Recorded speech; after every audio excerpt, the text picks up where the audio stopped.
Bueno, la verdad es un gran privilegio, un placer poder estar sirviéndoles aquí en la iglesia.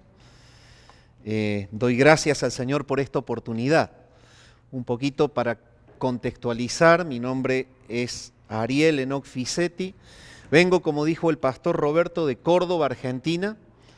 El Señor en su gracia me ha permitido tener una esposa piadosa que ama a Cristo y que me acompaña ya por 32 años en el ministerio.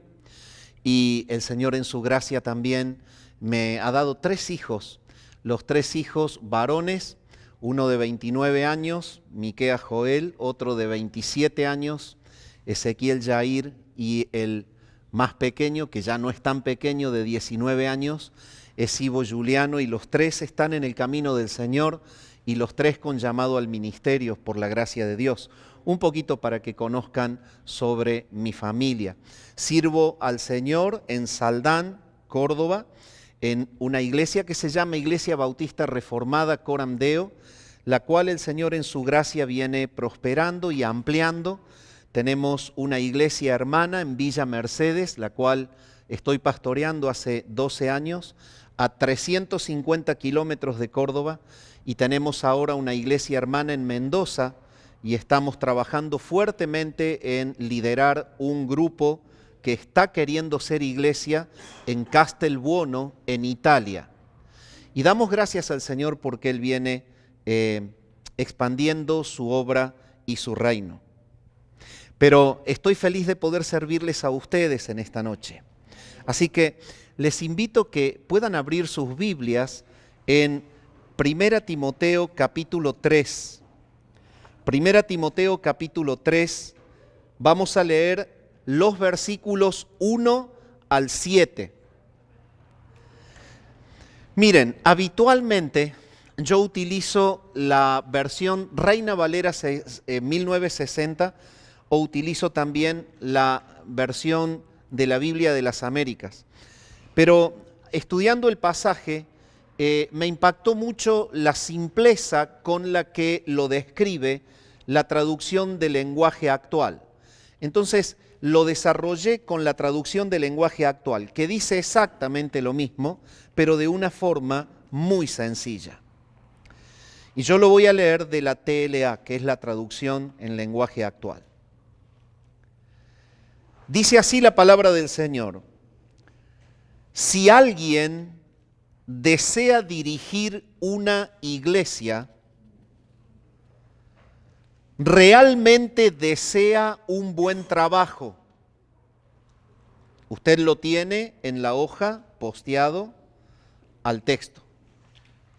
Versículo 2. Pero debe ser alguien a quien no se le pueda acusar de nada malo. Debe tener una sola esposa, controlar todos sus deseos y pensar 2 veces lo que va a hacer.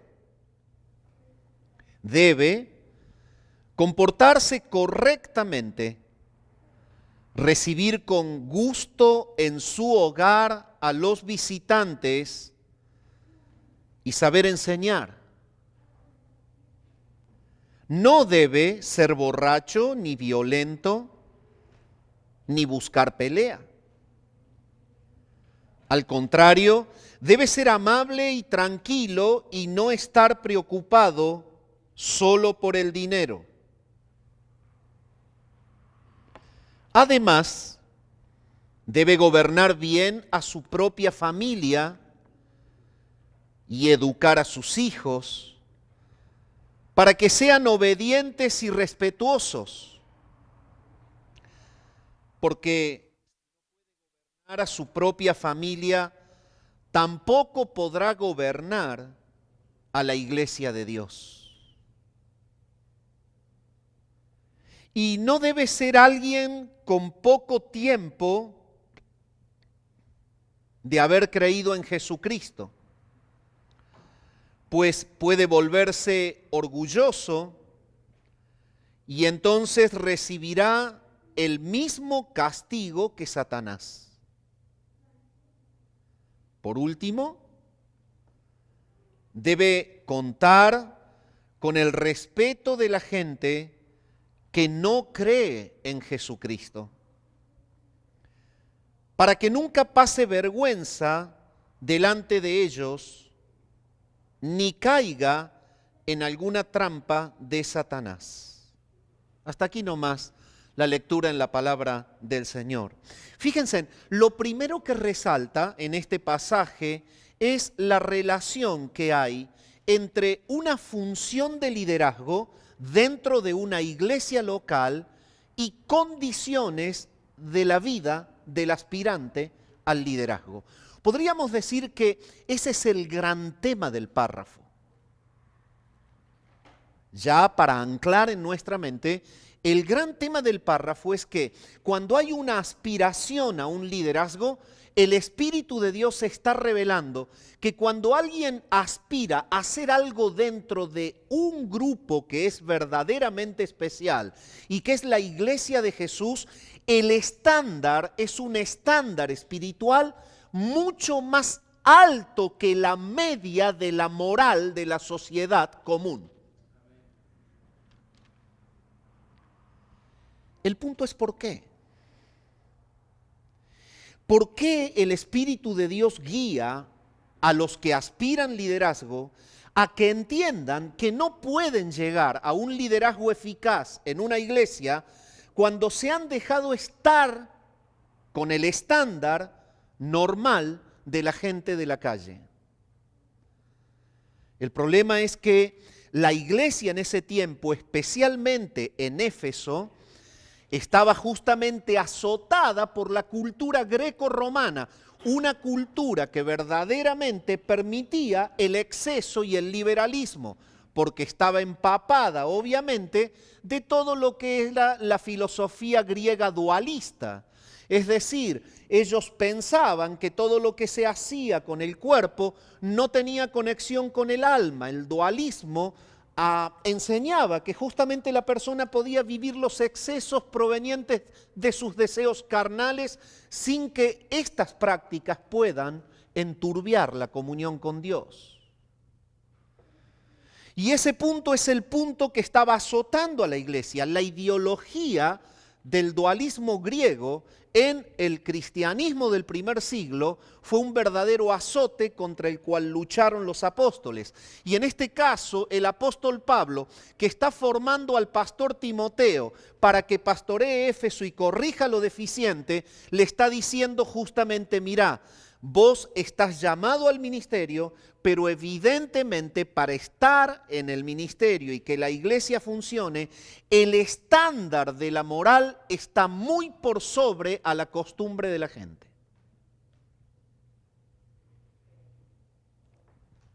Y entonces tenemos una introducción y contextualización después de haber hecho la conexión histórica del párrafo.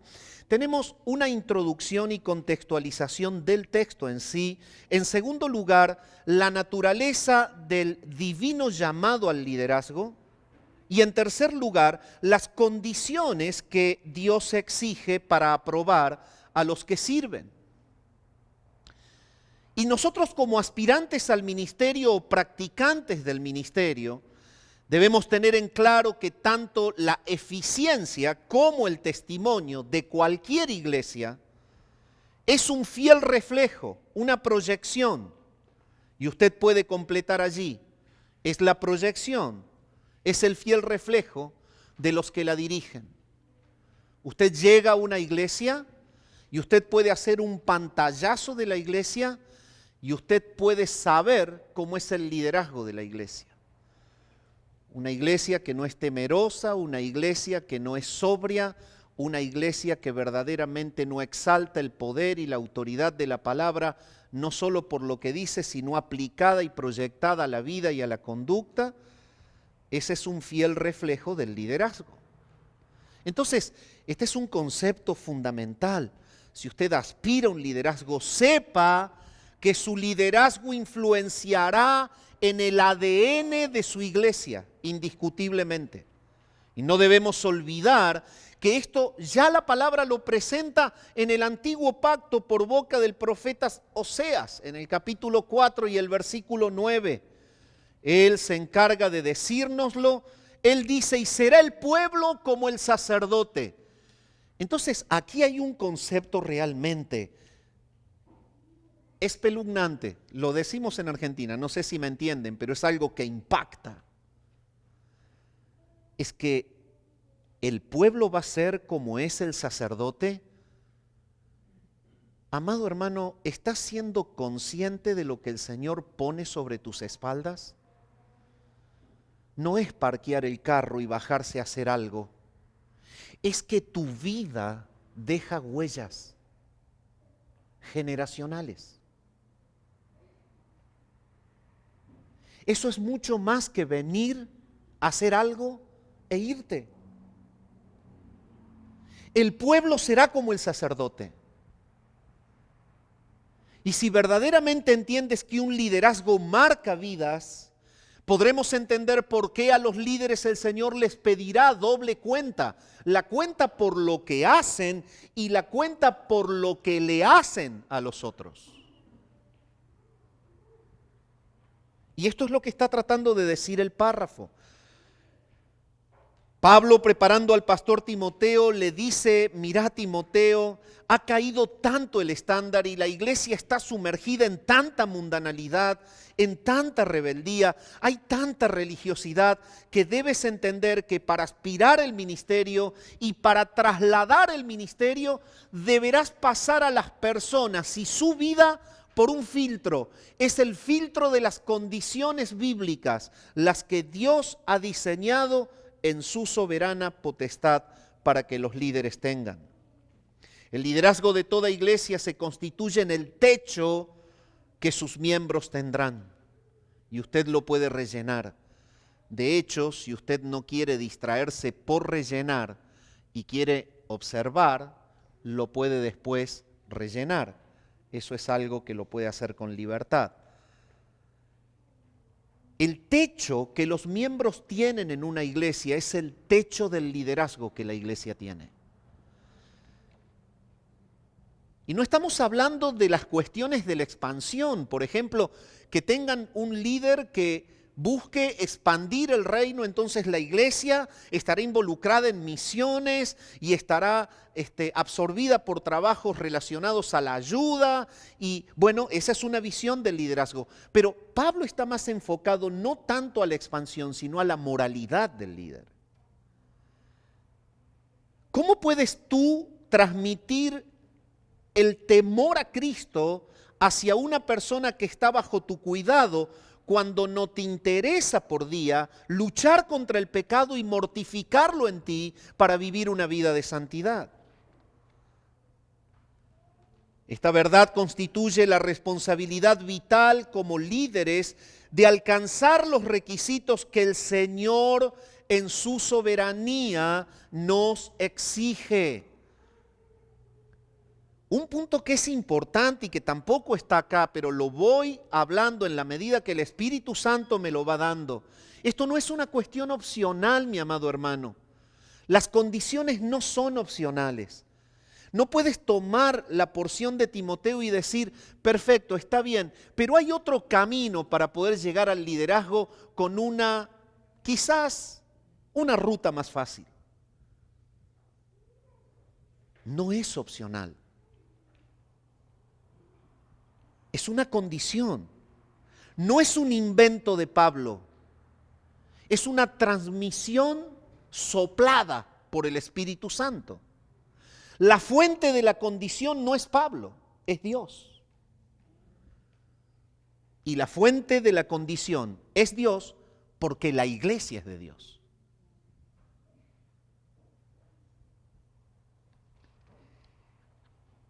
Esta verdad constituye la responsabilidad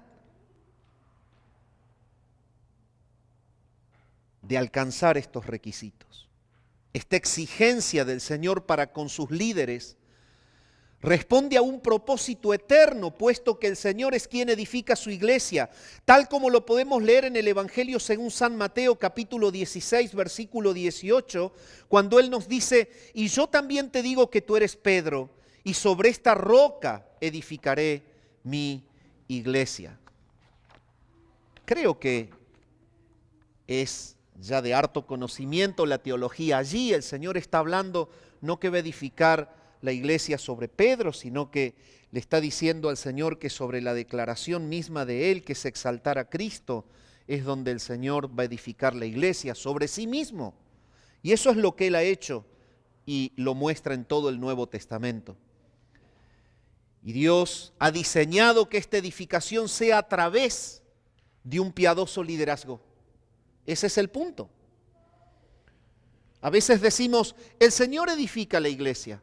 Yo puedo ser un líder mediocre como puedo ser un líder de alto estándar. Total, como el Señor siempre hace lo que quiere, entonces las cosas van a funcionar bien lo mismo. Y ese es el grave error. El liderazgo piadoso es un encargo de Dios, porque el diseño de Dios es que a través de un liderazgo piadoso se edifican los creyentes. Y ese es un camino muy distinto, que nos expone a una responsabilidad. Ese liderazgo piadoso es desempeñado por quienes el mismo Señor levanta para que guíen a su pueblo, tal como Pablo se encarga de aclararlo a los efesios cuando les dice, y él mismo, y aquí estamos viendo que es Cristo el que le edifica. Este texto explica el texto de Mateo. Y él mismo constituyó a unos apóstoles, a otros profetas, a otros evangelistas, a otros pastores y maestros, ¿a fin de qué? A fin de perfeccionar a los santos para la obra del ministerio. La constitución de Cristo es que va a edificar a las personas a través del ejercicio piadoso de los diferentes ministerios que Él mismo ha provisto a su cuerpo, el cuerpo de Cristo, que es la iglesia. Ese es el diseño de Dios.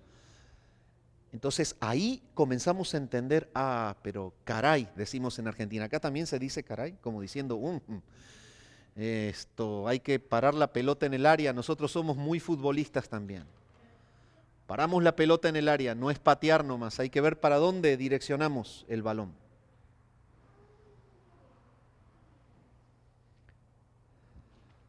Por lo tanto, es imposible separar el carácter de una iglesia con la calidad de su liderazgo. Van de la mano, no se los puede separar. Cuando los queremos separar, transgredimos el texto bíblico. Y eso no suena nada bien. Transgredir el texto bíblico no suena nada bien, porque siempre termina mal. Y esto nos debe llevar a entender que nuestro compromiso ministerial es con el mismo Señor Jesucristo en primer lugar, que planificó que sus líderes establezcan un santo ejemplo que la iglesia pueda seguir. Y es por esto que el apóstol Pablo enseña a los filipenses a que lo imiten. No lo hubiese hecho si no fuese un diseño de Dios. Pablo le dice a los filipenses, imítenme a mí.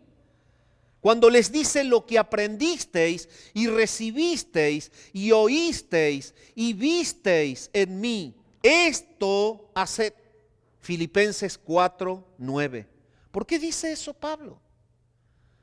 Él le está diciendo, ustedes deben llegar al techo que les impone la santidad de mi vida. Yo soy su líder. Cópienme. Los quiero llevar a que amen a Jesús. Los quiero llevar a que mortifiquen el pecado cada día. Los quiero llevar a que sean santos. Los quiero llevar a que sirvan con pasión y entrega. A que amen el reino de los cielos más que sus propios deseos e intenciones. Síganme, les dice Pablo. De la misma manera,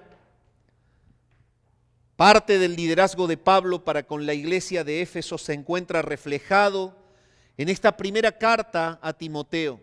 desde donde tomamos nuestro texto fundamental. Y esta carta tenía como propósito fundamental formar a Timoteo para que aplicara una estrategia de liderazgo que pudiese corregir y edificar la iglesia de Éfeso, la cual estaba siendo azotada por un liderazgo deficiente, un liderazgo que había sido absorbido por la mundanalidad grecorromana, que daba como resultado una iglesia quebrada. Pastor, pero esto no nos hace falta si estamos en Los Ángeles en el 2024 y tú crees que aspirando a un liderazgo no te puede chupar la mundanalidad americana. Yo me puedo creer que en Argentina en el 2024 puedo desatender esta porción cuando me puede absorber la cultura argentina. Amado, tú tienes un llamado al liderazgo, tu vida deberá ser una vida completamente contra cultura, no en pro de la cultura. La cultura celestial es la que te enseña la Biblia y siempre va apuntando en contra del pecado asumido como una norma admitida en la cultura secular. La cultura secular admite el pecado. La cultura espiritual lo condena.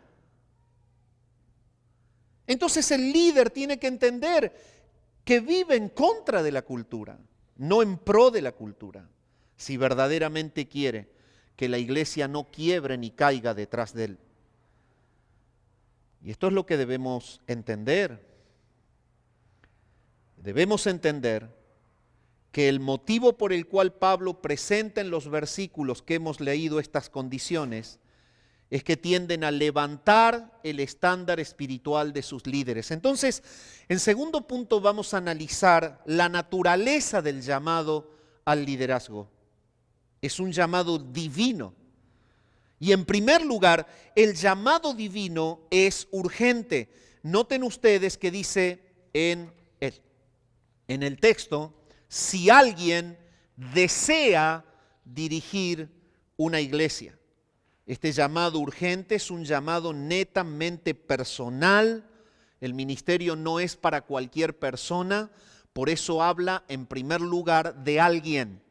Si alguien desea, no podemos pensar que el liderazgo es una cuestión que se ofrece como una bandeja de allí, de algún elemento para comer.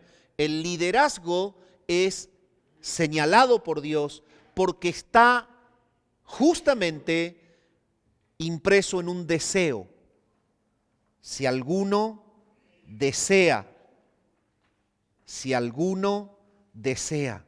Y esta expresión está conectada directamente con una determinación voluntaria.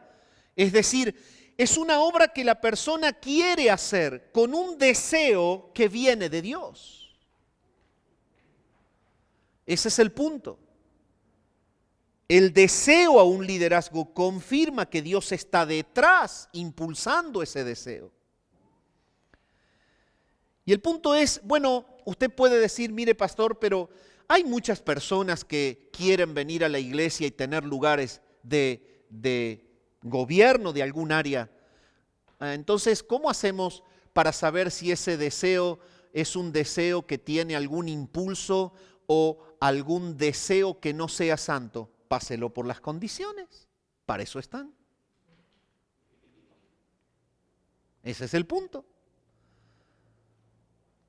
La persona que tiene un deseo que no viene del Espíritu quedará en el filtro de las condiciones. Porque no lo está respaldando Dios. Y Dios cuida a su iglesia cuando le pone líderes piadosos. Entonces ese es el primer punto que tenemos que ir entendiendo. O sea, ¿cómo podemos decir? Hay mucha gente que quiere, yo quiero, tú quieres, él quiere, está bárbaro, perfecto, pasa por la condición. Y entonces ven a servir.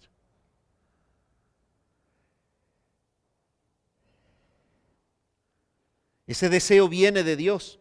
Este deseo, la misma Escritura enseña, que es colocado por Dios en el corazón del que lo anhela, tal como Pablo se lo explica a los filipenses cuando les dice: Dios es quien produce en vosotros tanto el querer como el hacer por su buena voluntad.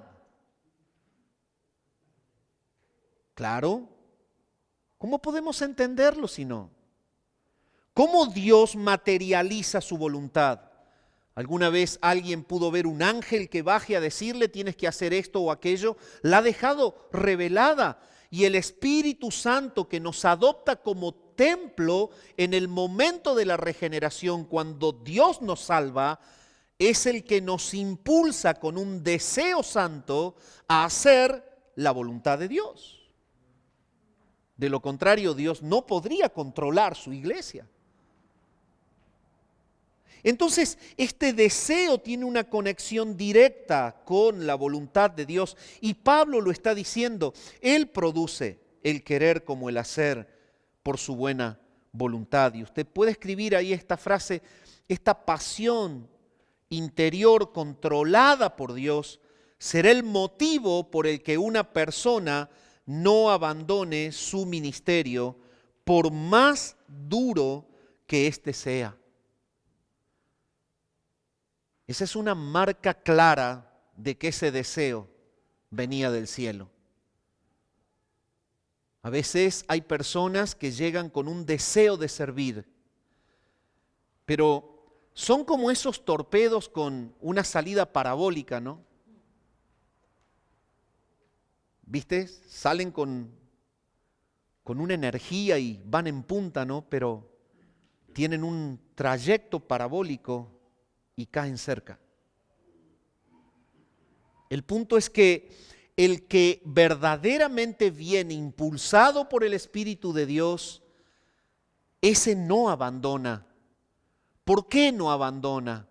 Porque no está movido por ningún interés personal, sino que está movido por el llamado del Espíritu. Y cuando una persona está movida por el llamado del Espíritu a servir en la iglesia, no hay piedra en el camino que le lastime los pies. No la hay. ¿Saben por qué? Porque las fuerzas para aguantar el dolor de las plantas de los pies vienen del cielo.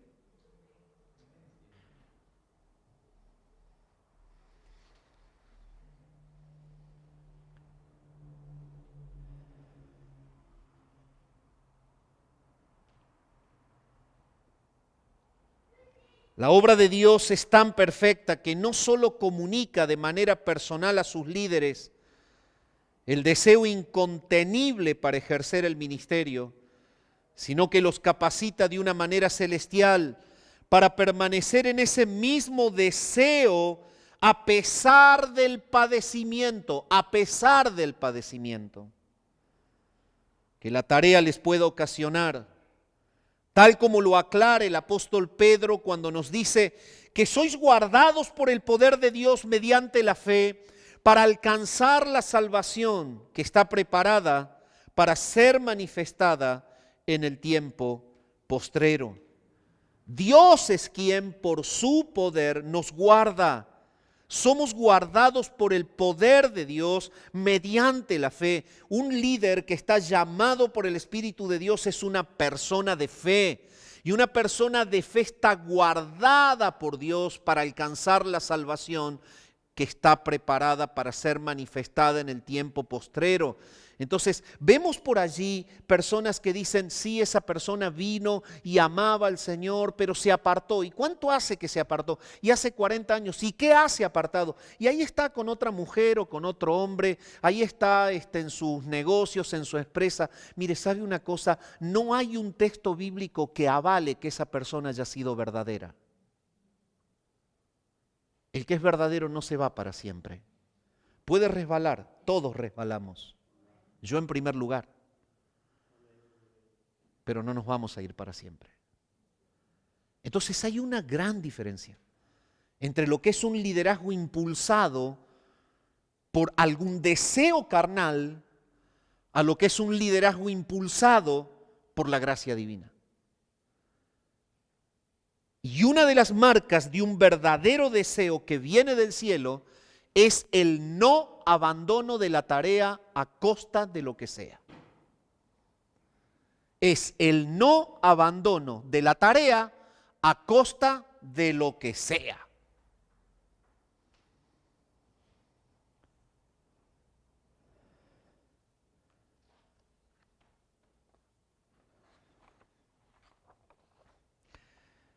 El que es llamado por Dios al ministerio no busca el puesto, y ese es el punto, sino que anhela con deseo incontenible la labor sacrificial que el mismo ministerio le impone. Lo anhela. Entonces hay una gran diferencia. Si tu enfoque es el puesto, que puede ser un puesto competitivo, puede ser un puesto dulce, puede ser un puesto que quizás le trae algún tipo de dulce a tu carne, a tu ego, eso verdaderamente no suena bien. El que es llamado por Dios, el que tiene el deseo del Espíritu Santo, no está enfocado en lo que pueda obtener de un puesto. Está enfocado en saber que tiene que dejar todo para servir a los que están a su cuidado. Y ese es el peor puesto. Cuando yo era muy jovencito y el Señor me había llamado al ministerio, hace como 2000 años atrás, cuando tenía 17, para que se den una idea, vino un viejito que ya está con el Señor, mi abuelo, y me dijo, ¿sabes una cosa, Ariel? El Señor te llama al ministerio, pero nunca te olvides que el que es llamado al ministerio es como el trapo de piso que se pone en la puerta de la entrada de la iglesia. Todo el mundo va a venir sobre el felpudo a limpiarse sus pies sobre vos.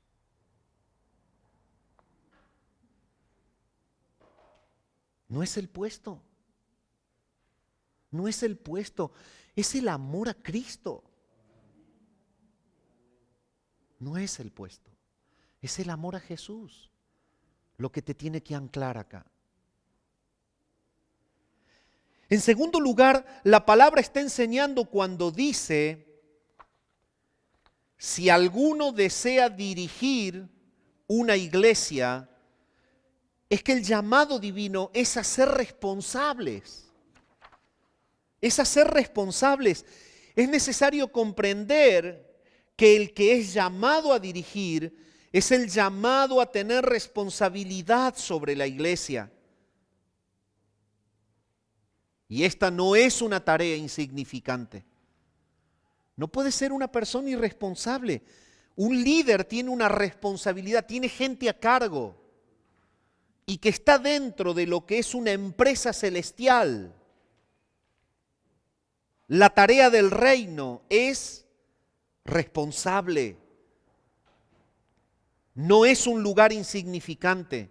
Esto significa que el Señor llamará a dar cuenta de una manera especial a quienes pone en el liderazgo.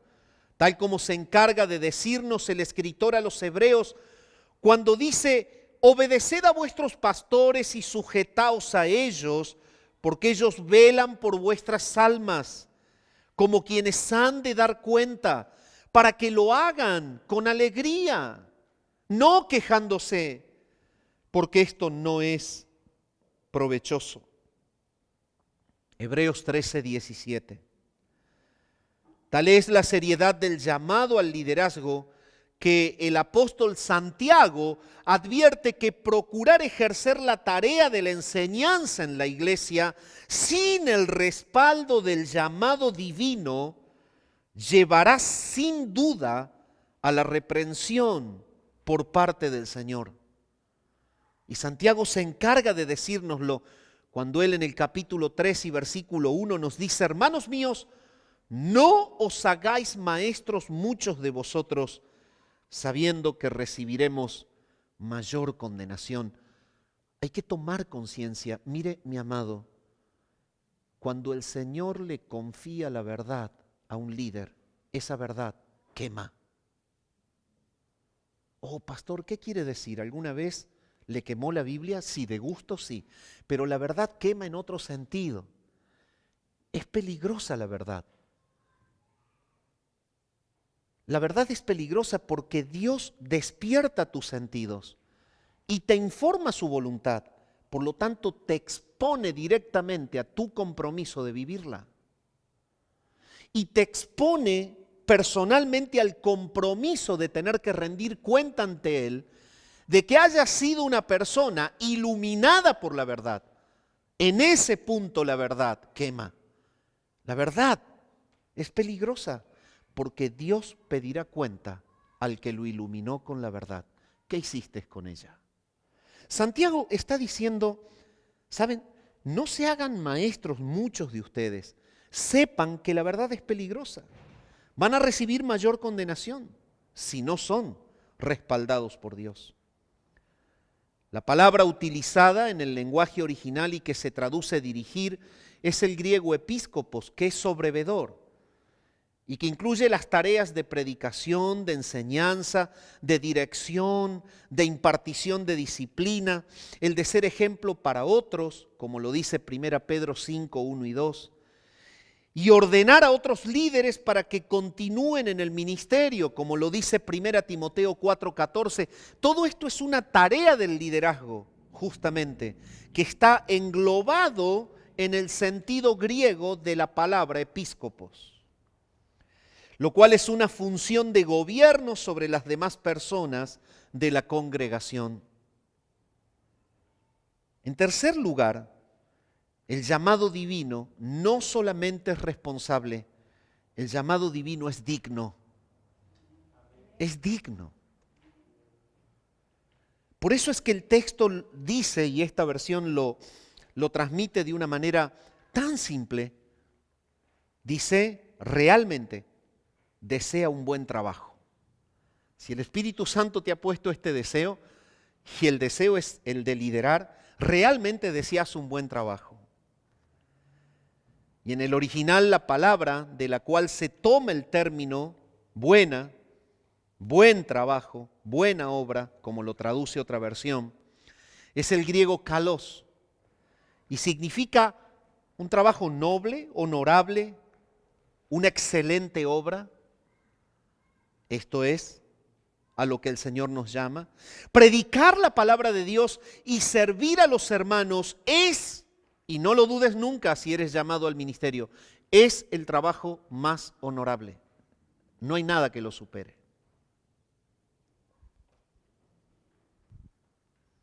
Perdón.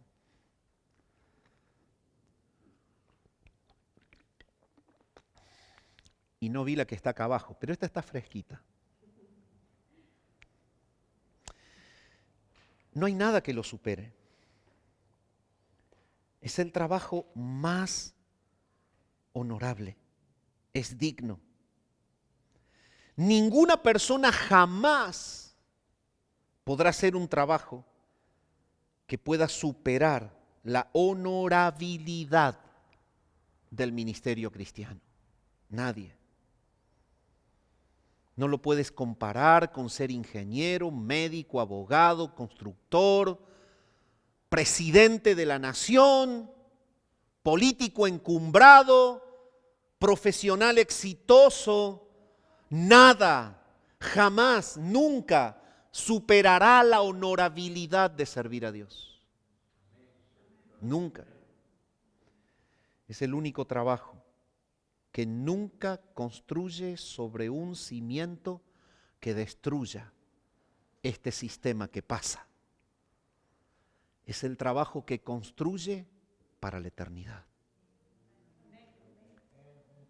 No tiene pérdidas, no tiene deterioro, no lo corrompe el tiempo, no lo destruye el hombre. Cambia un sistema político, cambia un presidente y el que predica la palabra, predica la verdad, porque nunca cambia. Y los resultados que da son para la gloria, aunque esto se quiebre y se arde en llamas. No hay nada más honorable que servir a Dios. Y si Él te llama, debes saber que es el trabajo más honorable. El reformador inglés John Wycliffe, escribió que el servicio más alto que los hombres puedan jamás alcanzar en la tierra es predicar la palabra de Dios. Este es el motivo por el cual el mismo Señor Jesucristo dejó otros trabajos y se ocupó mayormente en la predicación del mensaje. No es que le iba mal en la carpintería de su padre, es más, podría haber sido muy exitoso en la época. José era muy renombrado, era una persona respetada. Sin duda era uno de los mejores trabajadores con la madera. Persona honesta, temerosa del Señor, honrada, capacitada, experimentada. Le podría haber ido muy bien, pero en los negocios de su padre él debió estar. Este es el motivo que la Escritura presenta, por el que el Señor se dedicó a la empresa de su Padre, a justamente hacer la voluntad de su Padre. Y de la misma manera lo hicieron sus apóstoles, imitándole a Él. Y toda la iglesia que se considera apostólica debe continuar con el honorable ministerio de la predicación de la palabra de Dios. Entonces, bueno, aquí voy a hacer un alto porque quizás suene un tanto confuso. Entonces tú dices, bueno, pastor, pero yo trabajo mucho y tengo muchas horas y también hago un ministerio, está todo bien. Hay personas que son llamadas a una dedicación a un tiempo completo. El Señor administra el tiempo de los que llama a servir. Y hay otros que no son llamados a una administración de tiempo completo. Entonces tú dices, bueno, pero yo tengo que dejar lo que estoy haciendo. Si el Señor te llama a tiempo completo y eso la iglesia lo va a ver, y sí lo deberás dejar en algún momento. Pero si no te llama a tiempo completo, deberás trabajar. Y entonces, ¿cómo uno predicar la palabra con trabajar? Predicala. Bueno, pero yo no la puedo hablar. La hablás cuando vivís por una norma muy superior a la del estándar de la sociedad común. Si en el trabajo no te permiten hablarla porque hay una ley que lo prohíba, háblala con tus respuestas, háblala con tu amor. Háblala cuando los demás hombres miran el cuerpo de una mujer y tus ojos no la siguen. Háblala cuando las demás mujeres se visten mal con sus chaquetas abiertas y tú no te pones lo mismo. Háblala mostrando que Cristo rige tu moral muy por sobre la norma del estándar del pecado.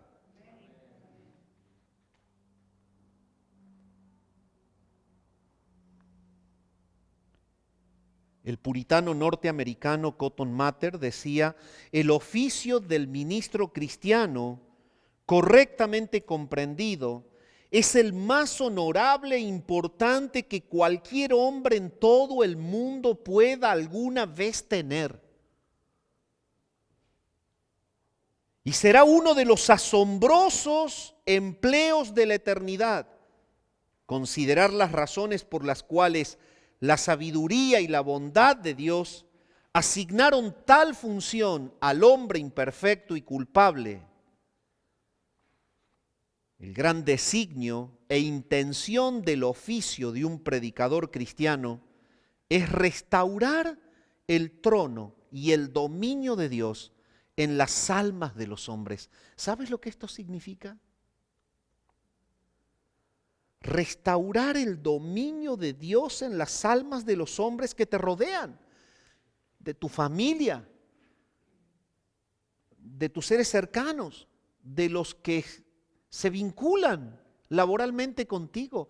¿Sabes lo que significa que Dios se encargue a un líder? El oficio de restaurar su trono en las almas de los que le rodean. Esto es lo que decía el puritano. Esto no puede tener comparación en cuanto a su honor y a su responsabilidad.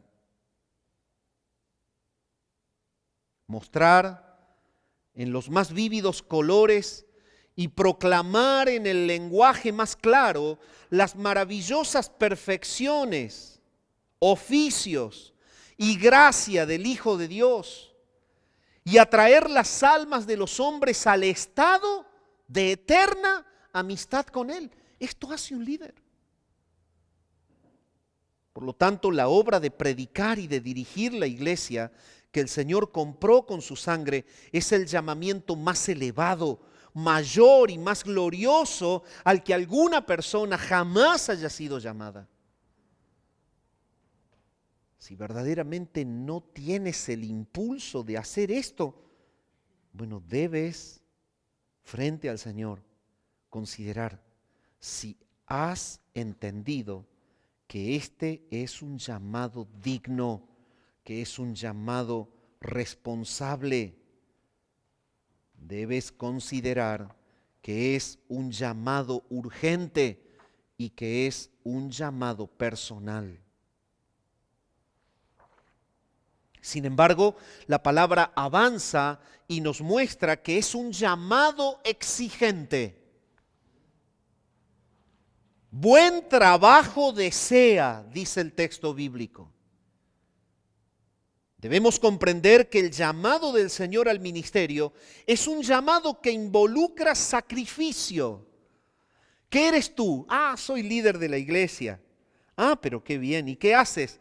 Ya tengo el puesto, ya no te hagas problema, no es tanto lo que hago, ya me lo dieron, ya me nombraron, ya está, ya estoy en mi lugar. Este no es el sentir bíblico. El que está llamado a un ministerio, está llamado a un trabajo exigente. Debe dejar todo por Él. Él nos llama a trabajar en su obra. Esa obra es su obra. Es por eso que Pablo le ordena a Timoteo lo siguiente: haz obra de evangelista. Pastor, pero eso es difícil, se me burlan, no me tienen en cuenta, me dejan a un lado, las amigas no me invitan al meeting, a mí me dejan a un lado en los juegos de deporte porque yo digo que creo en Cristo. Perfecto, es que eres llamado a un trabajo que involucra sacrificio. Pastor, yo tengo que estar horas estudiando para enseñar. Esto es muy difícil, a mí no me gusta tanto leer, pero es que es un sacrificio. Y tampoco me gusta tanto venir a preparar las cajas de comida cuando yo podría estar con mi pantalla ahí y en el asiento de cuero tirado y viendo. Pero es que es un sacrificio. Y tampoco me gusta pelear tanto contra mi pecado. No me gusta que usted venga y me diga tanto las cosas, pastor.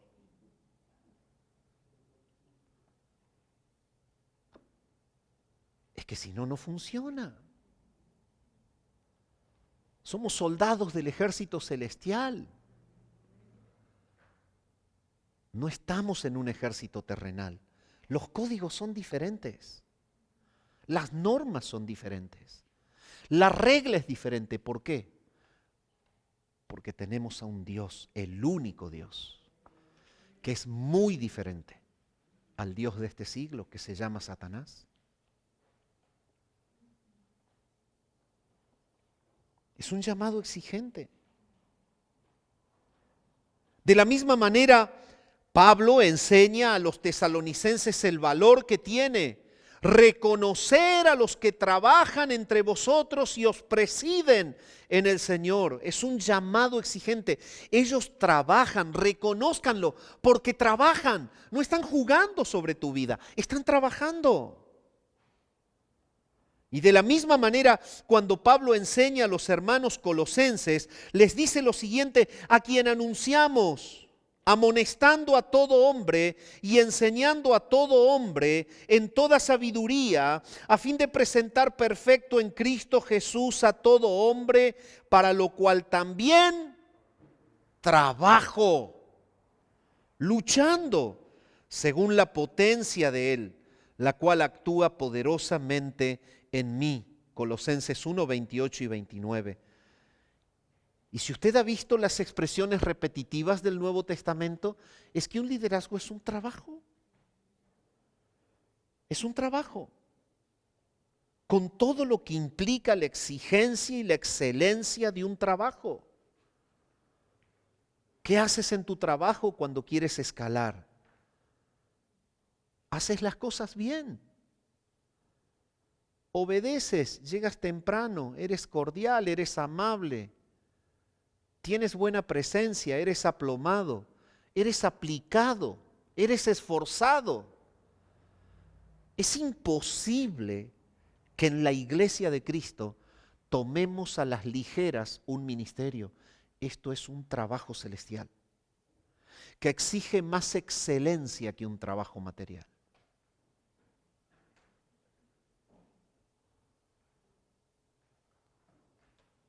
Todas las expresiones dejan más que en claro que el ministerio cristiano no es una ocupación en la cual se cumpla un horario y nada más, sino que es un trabajo perpetuo que involucra un esfuerzo al máximo y que experimenta el poder de Cristo trabajando en nosotros.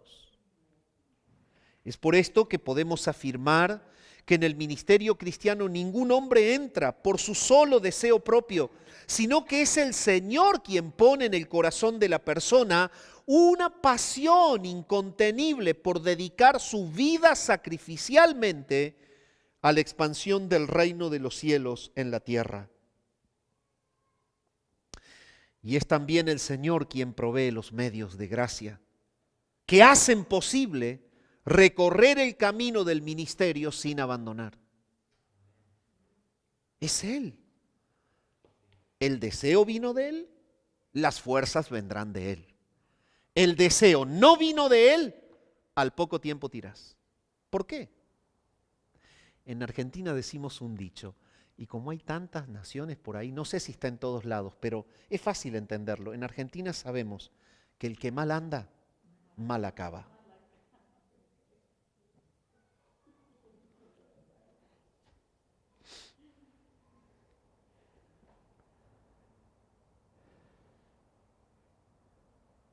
Dios indica a cada iglesia quiénes son las personas que Él llama para desempeñar los distintos liderazgos. Y es la iglesia la que debe reconocer los que en el ejercicio de sus dones, virtudes y servicios, comparándolos con la norma de exigencia que el Señor propone en la misma carta, en los versículos desde el 2 al 7. La iglesia misma debe pasar a las personas que aspiran a un liderazgo por las condiciones, porque de lo contrario la norma de la iglesia cae a la norma estándar de la cultura de un sistema que ama el pecado, no lo aborrece, que aborrece a Cristo y ama el pecado. Entonces, si el líder no pasa por la exigencia bíblica, la norma cae a una norma de institucionalización de la superficialidad espiritual, lo cual destruye la iglesia a corto plazo.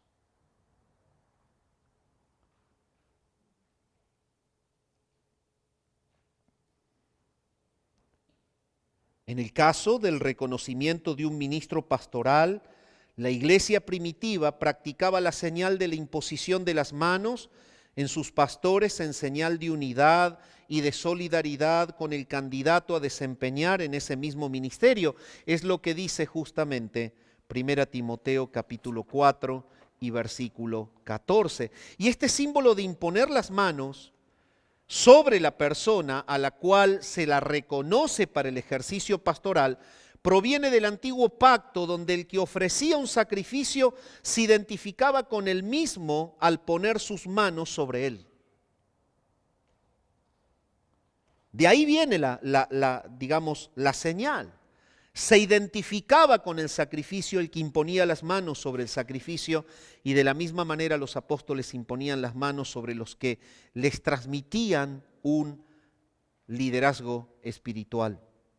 Y en la iglesia primitiva la ordenación de nuevos ministros involucraba tiempo de oración y ayuno que ayudaban a una determinación sabia para apartar a los hombres para el ministerio. Esto usted lo puede cotejar en el libro de los Hechos de los Apóstoles, capítulo 13, versículo 2 y capítulo 14, versículo 23. Por amor al tiempo no lo leo, lo puede leer usted.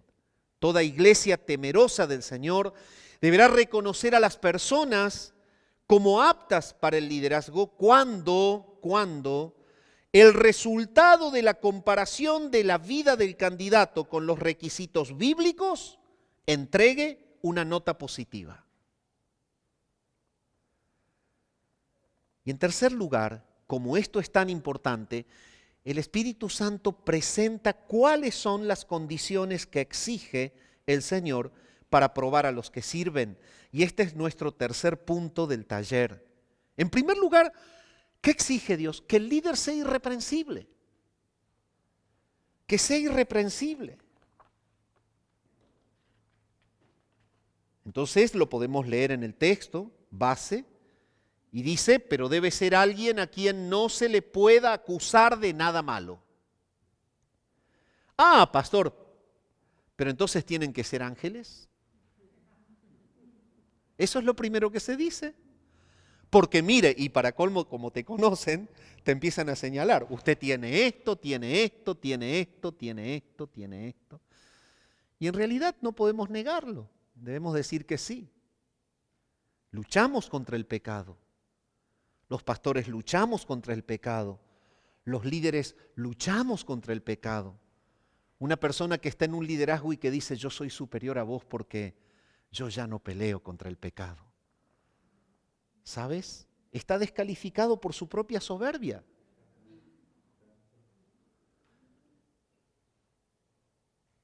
El hermano Juan Calvino tiene una frase que me apasiona por la profundidad que tiene, ¿no? Él decía, ¿saben? El arrepentimiento no solamente es el ingreso a la vida cristiana. El arrepentimiento es la vida cristiana.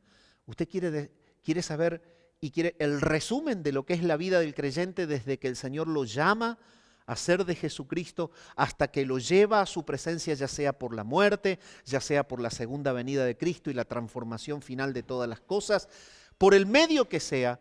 ¿Cómo debe vivir un cristiano en un constante arrepentimiento? Pero el punto es que acá no está hablando de la impecabilidad de la persona. Esta característica la debe tener toda persona que dirige la iglesia, pero pastorear al pueblo de Dios requiere mucho más, ya que el asunto no es solo el liderazgo, sino el ejemplo moral y espiritual para con las demás personas. La norma moral del que está en un liderazgo debe ser tan pero tan exigente que pueda ser tomada como la norma de ejemplo a seguir por los que vienen detrás.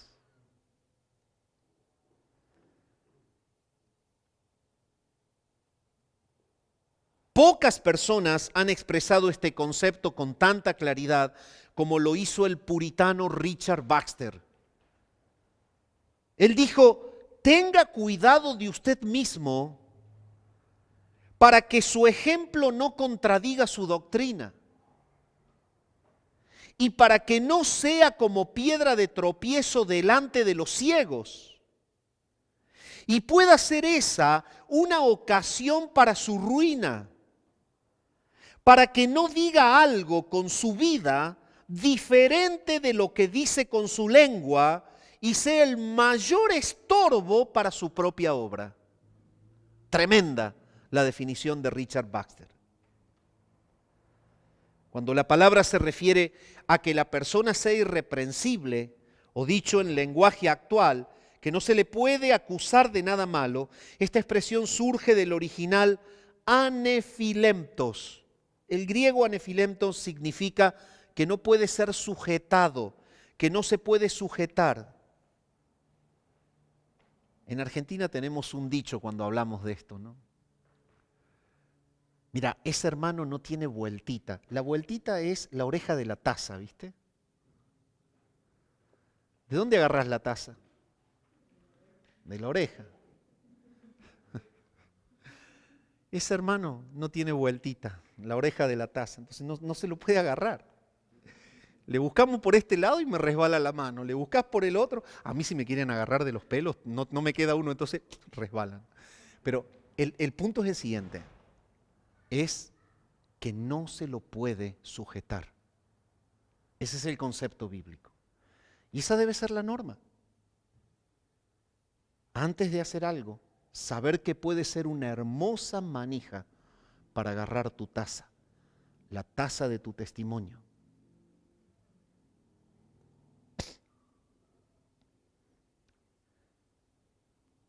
Esto entrega la idea de que dicho hombre no puede ser arrestado, sujeto como si fuera un delincuente. No hay nada de qué acusarlo. Es obvio que esto no quiere decir que no haya cometido pecados en su vida, que no esté luchando contra pecados en su vida.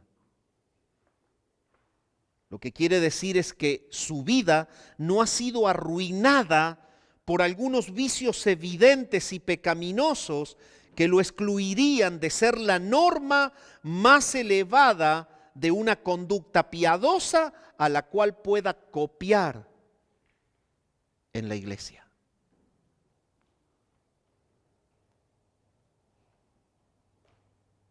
Estás llamado a un liderazgo, cuida tu vida, hermano. Debemos cuidar nuestra vida.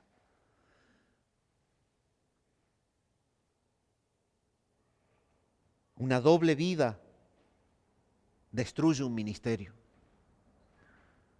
Una vida de inmoralidad financiera destruye un ministerio. Una vida de inmoralidad sexual destruye un ministerio.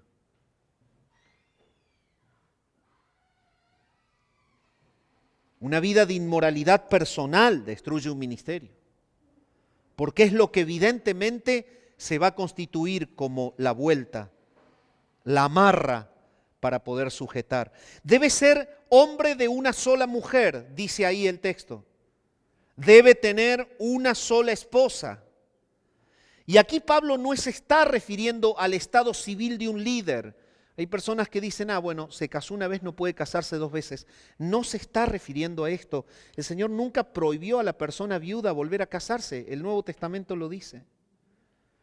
Es usual y lamentable ver hombres que se han casado una sola vez, pero lamentablemente, por más de que se han casado una sola vez, no han sabido ser hombres de una sola mujer. Y este es el punto a considerar. ¿Qué quiere decir ahí? Hay hombres que se han casado, pero no han sido hombres de una sola mujer, le han sido infieles a sus esposas. No, pero yo no lo hice nunca, pastor. ¿Sí? ¿Nunca se te fueron los ojos detrás de otra? ¿Nunca te entusiasmaste con el cuerpo de otra?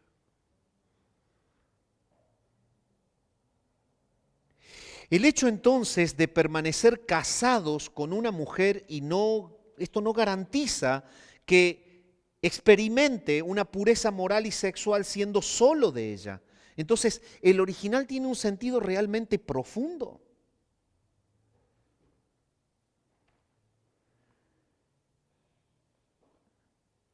Y el apóstol presenta en la lista, en primer lugar, esta característica porque es la herramienta más efectiva del enemigo de las almas para sacar de carrera a un líder masculino.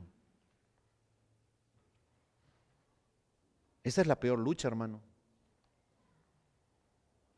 Y si me decís que no, voy a orar para que el Señor te ayude a pedir perdón por esa mentira. Es imposible que esta expresión excluya como posible candidato al liderazgo a alguien casado en segundas nupcias, ni tampoco a hombres correctamente divorciados. Hay cláusulas de concesión. San Mateo 5, 31 y 32 y 19, 9. El Señor mismo permitió las segundas nupcias cuando el divorcio era un producto de un adulterio. A la persona afectada le permitió, porque hay una condición de justicia innata en él. Entonces tampoco está significando esto. Y toda la Escritura muestra que Dios aborrece el divorcio. Esto es ineludible, no es discutible. Dios nunca ama el divorcio, Dios aborrece el divorcio, pero tiene una cláusula de concesión para con una persona agredida por la infidelidad de su cónyuge.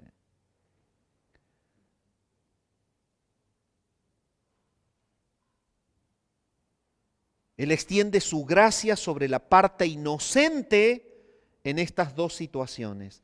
Entonces, podemos concluir que un hombre de una sola mujer no significa que solo haya tenido una esposa, ni mucho menos que se está refiriendo a la poligamia. No se refiere a esto. El hombre entonces de una sola mujer, ¿a qué se refiere? Estamos en condiciones de afirmar que un hombre de una mujer es un hombre dedicado en su corazón y en su mente a la mujer que es su esposa y a nadie más. Es la piedad del corazón de un hombre puro y transparente el que está calificado para el ministerio. Ah, yo estoy en un servicio, estoy en la alabanza. No es tan importante, pastor. Yo no predico en el púlpito como usted, yo toco la guitarra, por eso puedo andar con la secretaria. ¿Sí? Esto ha pasado muchas veces. Yo no conozco esta iglesia y no estoy refiriéndome a nadie, no la conozco. Pero sí conozco muchas iglesias donde parece que por tocar un instrumento hay menos responsabilidad.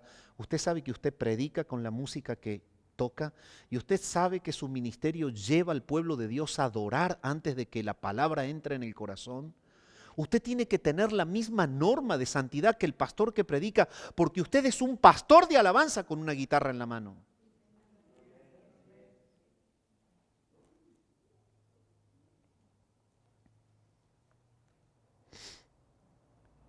En tercer lugar, el líder debe ser dueño de sí mismo. Debe controlar todos sus deseos. Así dice el original. Y el término en el original para referirse a esta condición es el griego nefalios y significa estar alerta, observador, vigilante o con la cabeza clara. Fundamentalmente esta condición está relacionada con la capacidad que un líder debe tener para controlar sus impulsos frente a los excesos con el alcohol. La persona en el tiempo aquel estaba azotada por la cuestión del alcoholismo. Era prácticamente cultural tratar de tener contacto con los dioses bebiendo cuestiones que perdían la mente de la persona. Y Pablo le dice a Timoteo, es imposible que una persona tenga la cabeza en su lugar para dirigir a la iglesia si no es dueño de sí mismo. Y en este caso puntual es una problemática propia de aquel tiempo. Está más inclinado al cuidado al que debía tener un líder en relación con el vino. Caer bajo el descontrol provocado por la bebida podía causar que un líder no pudiera pensar claramente, obstaculizando de esta manera su función de guía y luz para con los que estaban bajo su cuidado. No, pastor, pero eso ocurría antes. Tené cuidado, hermano, con los excesos. Tené cuidado con la bebida. Tené cuidado. No arruines tu ministerio, perdiendo tu cabeza. Debes ser dueño de sí mismo. Algo que te lleve a tener prácticas vergonzosas que te descalificarán como un modelo de ejemplo a seguir. Debes tener cuidado. En cuarto lugar, el líder debe ser libre de decisiones impulsivas. Dice pensar 2 veces lo que va a hacer. Y esta condición del carácter de un líder se refiere principalmente a una disciplina prudente que mantiene su vida con las prioridades correctamente ordenadas. Esto significa que no se precipita en el juicio, sino que piensa bien las cosas. Es serio y cuidadoso. Es decir, muestra que ha aprendido el consejo del apóstol Pablo cuando le escribe a los filipenses y les dice, por lo demás, hermanos, todo lo que es verdadero, todo lo honesto, todo lo justo, todo lo puro, todo lo amable, todo lo que es de buen nombre, si hay virtud alguna, si algo digno de alabanza, en esto pensad. Tiene la cabeza en su propio lugar. Estas son las cuestiones que la iglesia va a tener que tomar como filtros para el que viene al ministerio. Cuando el líder piensa 2 veces lo que va a hacer, quiere decir que su mente está controlada por la verdad de Dios. Vienen y te proponen algo y de manera impulsiva sales corriendo a enredarte en tal empresa. ¿Has pasado la propuesta por la palabra de Dios? ¿Es algo que edifica o es algo que destruye? ¿Es algo que Dios condena o es algo que Dios aprueba? ¿Es algo que le hará bien a la iglesia o es algo que someterá a la iglesia? El líder verdaderamente tiene la cabeza en su propio lugar. En quinto lugar, el líder debe ser de conducta ordenada, debe comportarse correctamente. Entonces, no puede estar sujeto a excesos, tampoco puede tener conductas y decisiones impulsivas, tampoco debe comportarse desordenadamente. debe comportarse correctamente.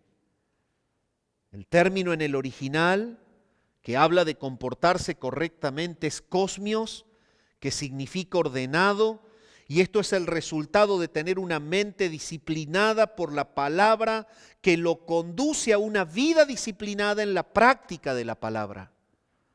Se conduce como dice la palabra. Es recto como lo dice la palabra, aborrece la mala contestación como lo dice la palabra, sus palabras son para edificación como lo dice la palabra, es celoso de vivir el texto bíblico como lo dice la palabra, entonces lleva una vida de conducta correcta. El ministerio no es una ocupación que se le pueda confiar a una persona cuya vida es una constante y continua confusión de planes sin realizar. Está en una cosa, deja, está en otra cosa, deja, vive de frustración en frustración, de metas sin terminar, en metas sin terminar, en un desorden de vida. Esta persona no puede estar gobernando una iglesia. Cuando hay continuas confusiones,